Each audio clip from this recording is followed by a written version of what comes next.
ಚಿಕ್ಕಮಗಳೂರು ನಗರದ ರಾಂಪುರ ಗ್ರಾಮದಲ್ಲಿ ಕಾಮಗಾರಿ ವೀಕ್ಷಣೆಗೆ ಬಂದಿದ್ದ ಪರಿಷತ್ ಸದಸ್ಯ ಸಿಟಿ ರವಿ ವಿರುದ್ಧ ಗೋಬ್ಯಾಕ್ ಘೋಷಣೆ ಕೂಗಿದ ಪರಿಣಾಮ ಬಿಜೆಪಿ ಕಾಂಗ್ರೆಸ್ ಕಾರ್ಯಕರ್ತರ ನಡುವೆ ಕೈ ಮಿಲಾಯಿಸುವ ಹಂತಕ್ಕೆ ಕಿತ್ತಾಟ ನಡೆದಿದೆ. ಚಿಕ್ಕಮಗಳೂರು ವಿಧಾನಸಭಾ ಕ್ಷೇತ್ರದಲ್ಲಿ ಸದ್ಯ ಈ ಕೇಸ್ ಭಾರೀ ಚರ್ಚೆಗೆ ಕಾರಣವಾಗಿದ್ದು, ಸಿಟಿ ರವಿ ಈ ಭಾಗದಲ್ಲಿ ಹೆಚ್ಚಿನ ಅಭಿವೃದ್ಧಿಗೆ ಕಾರಣ ನಾನೇ, ಯಾವ ದೇವಸ್ಥಾನಕ್ಕೆ ಬೇಕಾದರೂ ಬಂದು ಪ್ರಮಾಣವನ್ನ ಮಾಡ್ತೇನೆ ಅಂತ ಹೇಳಿ ತಿಳಿಸಿದ್ದಾರೆ.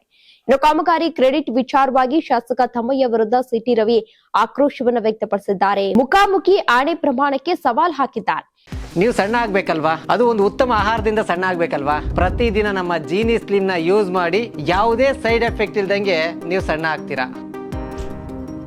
ಈ ಭಾಗದಲ್ಲಿ ನಡೆಯುತ್ತಿರುವಂತಹ 95% ಅಭಿವೃದ್ಧಿ ಕಾಮಗಾರಿಗಳಿಗೆ ಅನುದಾನವನ್ನ ತಂದಿದ್ದು ನಾನೇ. ಕಾಂಗ್ರೆಸ್ ಸರ್ಕಾರ ಈ ರಸ್ತೆ ಕಾಮಗಾರಿಗೆ 1 ಪೈಸೆ ಹಣವನ್ನ ನೀಡಿಲ್ಲ.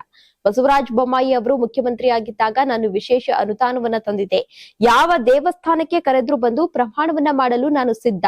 ಅವರು ಎಲ್ಲಿಗಾದ್ರೂ ಕರೀಲಿ, ನಾನು ಬಂದು ಆಣೆಯನ್ನ ಮಾಡ್ತೀನಿ, ಅವರೂ ಬಂದು ಆಣೆ ಮಾಡ್ಲಿ ಅಂತ ಹೇಳಿ ಸಿಟಿ ರವಿ ಅವರು ನೇರವಾಗಿ ಸವಾಲ್ ಎಸೆದಿದ್ದಾರೆ.